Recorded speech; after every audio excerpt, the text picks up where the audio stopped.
तो hello friends, welcome back to my another video. मेरा नाम है लक्की यूट्यूबर और मैं आज आपके लिए नेक्स्ट चैप्टर लेके आया हूँ जिसका नाम है प्रिंसिपल ऑफ मैनेजमेंट।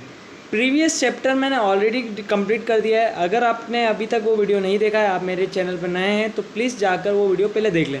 आपको बिल्कुल सिंपल शॉर्ट नोट्स के साथ मैंने वो एक्सप्लेन करा है, अच्छे से आपको ईजिली वो कॉन्सेप्ट समझ में आ जाएंगे। अब मैं आपको सेकेंड चैप्टर के बारे में समझाने वाला हूँ जिसका नाम है प्रिंसिपल ऑफ मैनेजमेंट। फ्रेंड, तो आज हम प्रिंसिपल ऑफ मैनेजमेंट के बारे में डिस्कस करेंगे, है ना। और मैं होप करता हूँ आपको अच्छे से समझ में आए। बिल्कुल इजी लैंग्वेज में मैंने बताया है इस वीडियो में। आप प्लीज़ इसे अच्छे से देखिए। पूरा वीडियो देखने के बाद आपको 100% nature and feature and characteristics of management अच्छे से समझ में आ जाएगा, प्रिंसिपल ऑफ मैनेजमेंट। ठीक है, तो फ्रेंड्स, अगर आपने अभी भी मेरे वीडियो को लाइक शेयर नहीं करा है तो प्लीज़ लाइक शेयर कर लें और मेरे चैनल को प्लीज़ सब्सक्राइब कर लें ताकि आने वाला भी नेक्स्ट वीडियो आपको टाइम पे मिलता रहे। तो बिना किसी देरी के हम फ्रेंड्स वीडियोस को चालू करते हैं। तो लेट्स बिगिन।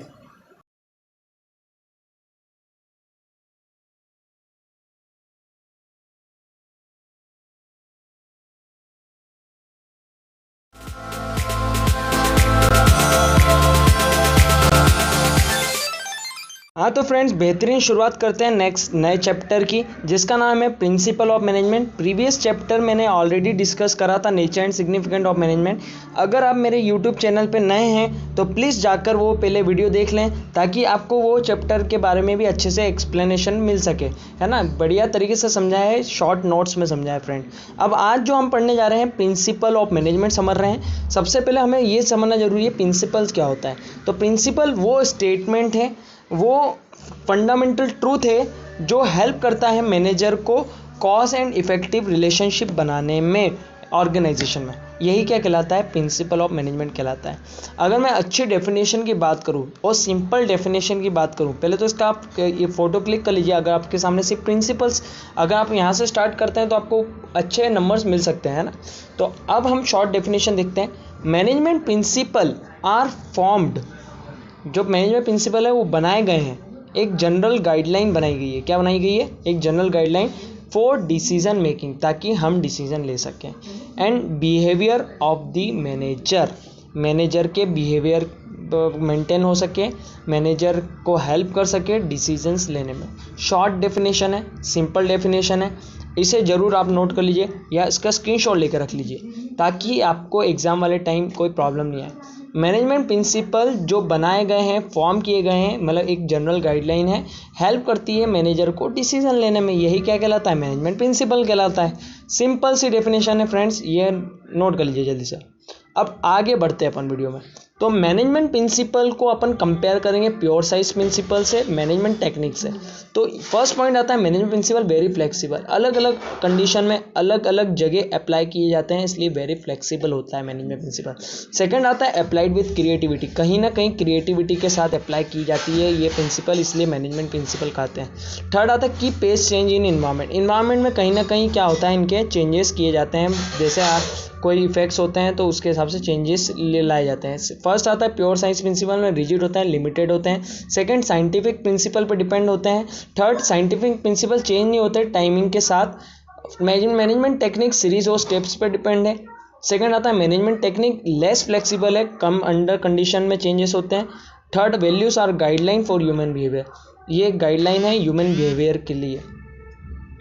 अब हम मेन पॉइंट डिस्कस करने जा रहे हैं जिसका नाम है नेचर, फीचर्स, विशेषताएं, कैरेक्टरिस्टिक्स ऑफ मैनेजमेंट प्रिंसिपल। क्या क्या कैरेक्टरिस्टिक्स होती है एक मैनेजमेंट प्रिंसिपल की। तो पहला पॉइंट, ये 7 पॉइंट है टोटल। कितने पॉइंट है फ्रेंड, 7 पॉइंट। ये आपको अच्छे से नोट कर लेना है। पहला आता है यूनिवर्सल एप्लीकेशन, परवेसिव जिसे कहते हैं। सेकंड आता है general guidelines. Third form by practice and experiment. And fourth आता है फ्लेक्सिबल। इसे मैं शॉर्ट में पहले बता देता हूँ, आगे और डिस्कस करेंगे। यूनिवर्सल मतलब हर जगह अप्लाई होता है, हर ऑर्गेनाइजेशन में अप्लाई होता है। जनरल गाइडलाइन को मेंटेन करके चलते हैं, प्रैक्टिसेस और एक्सपेरिमेंट के बाद ये प्रिंसिपल बने हैं। फ्लेक्सिबल हर एक कंडीशन में हर एक जगह अप्लाई किए जाते हैं, इसलिए इसे फ्लेक्सिबल कहा जाता है। ठीक है, आगे हम पॉइंट देखते हैं। फिर आता है mainly behaviour. Mainly behaviour fifth point है, एक रिलेशन मेंटेन करके रखना मैनेजर एम्प्लॉयज़ के बीच ताकि ऑर्गेनाइजेशन को हेल्प मिल सके, है ना, गोल को अचीव करने में ह्यूमन और मटेरियल रिसोर्सेज के साथ।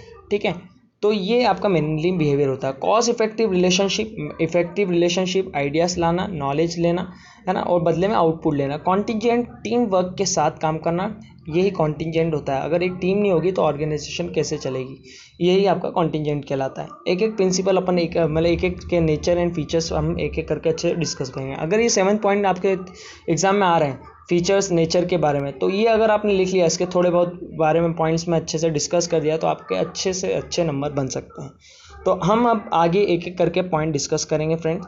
सबसे पहला पॉइंट आता है यूनिवर्सल एप्लीकेबल, जिसे हम परवेसिव एप्लीकेबल भी कहते हैं। यूनिवर्सल एप्लीकेबल का मतलब होता है हर एक ऑर्गेनाइजेशन में, किसी भी टाइप के ऑर्गेनाइजेशन में ये प्रिंसिपल अप्लाई किए जाते हैं। इसी को चाहे वो छोटी ऑर्गेनाइजेशन है, बड़ी ऑर्गेनाइजेशन, लार्ज फर्म है, पब्लिक सेक्टर है, प्राइवेट सेक्टर है, हर एक जगह स्मॉल बिजनेस है, ये कंडीशन अप्लाई होती है, ये प्रिंसिपल अप्लाई किए जाते हैं, इसलिए इसे परवेसिव प्रिंसिपल कहा जाता है।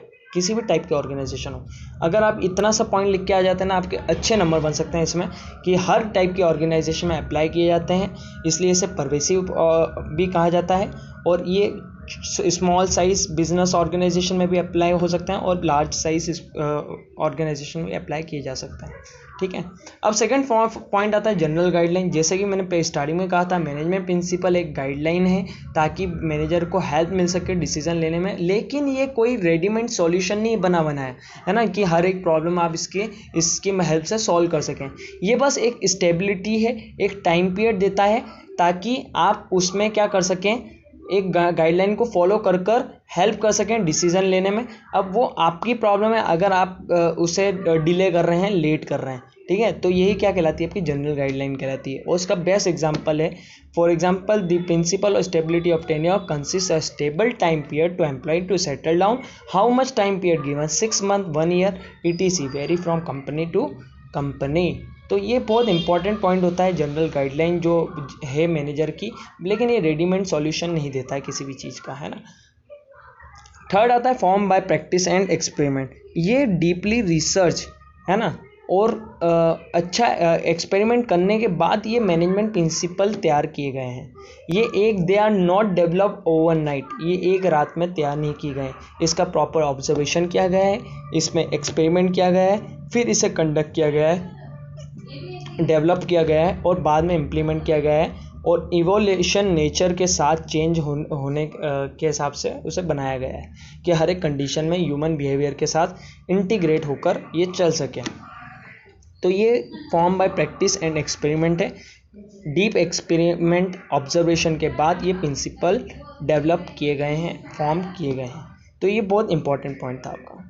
फोर्थ पॉइंट आता है फ्लेक्सिबल मतलब हर एक टाइम पीरियड के साथ हर एक कंडीशन में अप्लाई होना, ताकि ऑर्गेनाइजेशन को हेल्प मिल सके, है ना, उनके गोल को अचीव करने में। इसी को हम फ्लेक्सिबल बोलते हैं। हर एक टाइप के ऑर्गेनाइजेशन में अप्लाई होते हैं, हर एक टाइम पे चेंज होते रहते हैं।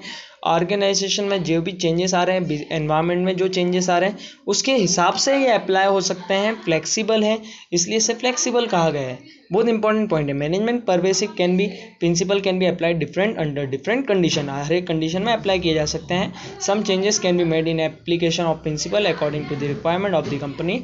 They are not set of rigid statement, this can be modified by manager. ये मैनेजर द्वारा चेंज किए जाते हैं और हु आर यूजिंग देम, जो इसे इस्तेमाल कर रहा है ना। Mainly behaviour, management principle are form guide and influence behaviour of employees. This principle improve relationship, ये रिलेशनशिप इंप्रूव करने में हेल्प करता है एक सुपीरियर और सबऑर्डिनेट में, है ना, जो ऑर्गेनाइजेशन के मेंबर हैं। एक रिलेशन मेंटेन करके चलता है ह्यूमन और मटेरियल रिसोर्सेज के साथ। एक मैनेजर डील करता है जब एम्प्लॉइज़ के साथ, तो अच्छा रिलेशन मेंटेन करने में ये हेल्प करता है ताकि ऑर्गेनाइजेशनल गोल को अचीव कर सकें। एक स्पिरिट लाता है ऑर्गेनाइजेशन में। स्पिरिट मतलब मल्टीपल पीपल्स जब वर्क करते हैं ऑर्गेनाइजेशन के लिए, हेल्प करते हैं गोल को अचीव करने में, उसे हम स्पिरिट दी कॉर्प्स कहते हैं, ठीक है, जिसे हम टीम स्पिरिट बोलते हैं। उन एम्प्लॉयज़ को अट्रैक्ट करना ऑर्गेनाइजेशन गोल को अचीव करने में, है ना, कॉमन गोल को अचीव करने में, उसी को हम बोलते हैं मेनली बिहेवियर मेंटेन करके चलना। 6 पॉइंट आता है cause effective relationship. Cause and effective relationship से मुझे एक चीज़ समझ में आती है, सबसे पहले आइडियाज़, है ना। ऑर्गेनाइजेशन में नए आइडियाज़ को एग्जीक्यूट करना, ह्यूमन बींग के साथ डील करना, है ना, उन आइडियाज़ के साथ, और एक अच्छा रिलेशनशिप बना के रखना, बदले में एक आउटपुट लेना। एग्जाम्पल के लिए आज एम्प्लॉय क्या कर रहा है, कोई काम कर रहा है ना, तो वो एक के साथ नहीं हो सकता, उसको एक मल्टीपल रिलेशनशिप बना के रखना पड़ेगा, एक अच्छा बिहेवियर बना के रखना पड़ेगा, है ना, कॉज इफेक्टिव रिलेशनशिप बना के रखना पड़ेगा, आइडियाज़ को शेयर करना पड़ेगा, जो नॉलेज है उनको शेयर करना पड़ेगा, है ना, जो प्रॉब्लम्स आ रही है उसको शेयर करना पड़ेगा, है ना। तो ये कहीं ना कहीं आइडिया को बढ़ाता है, इम्प्लीमेंट करता है, और बदले में हमें एक अच्छा बेटर आउटपुट देता है, आउटकम्स देता है, ठीक है। 7 लास्ट पॉइंट जो आता है फ्रेंड्स में, वो आता है कॉन्टीजेंट। कॉन्टीजेंट का मतलब होता है मैनेजमेंट प्रिंसिपल ऑफ कॉन्टीजेंट और depend upon the situation pervasing an organisation, this application and defect depend upon the nature of the organisation. ये ऑर्गेनाइजेशन के नेचर पे डिपेंड करती है। टीम स्पिरिट में काम किया जाना चाहिए। इसका मतलब ये होता है कॉन्टीजेंट का मतलब कि एक ऑर्गेनाइजेशन में जब तक टीम नहीं होगी तो काम कैसे इम्प्लीमेंट हो सकता है। आज परचेस मैनेजर क्या करेगा, सेल मैनेजर क्या करेगा, सेल का काम देखेगा। हर एक की क्या है, खुद की एक पर्सनल ड्यूटी है, upper level, top level, middle level, lower level. तो इन तीनों को मिलकर काम करना पड़ेगा, ग्रुप में काम करना पड़ेगा। जब तक एक टीम नहीं होगी तो टीम के बगैर वर्क नहीं हो पाएगा ऑर्गेनाइजेशन में। तो फ्रेंड्स, आशा करता हूँ आपको ये वीडियो अच्छा लगा हो। नेक्स्ट वीडियो मेरा इंपॉर्टेंस ऑफ मैनेजमेंट प्रिंसिपल में होने वाला है, तो प्लीज़ मेरे चैनल को लाइक कर लें, सब्सक्राइब कर लें, ताकि आने वाला वीडियो भी आपको मिलता रहे। प्लीज़ लाइक कर लें, सब्सक्राइब कर लें। आज के लिए इतना ही। Thank you, bye bye.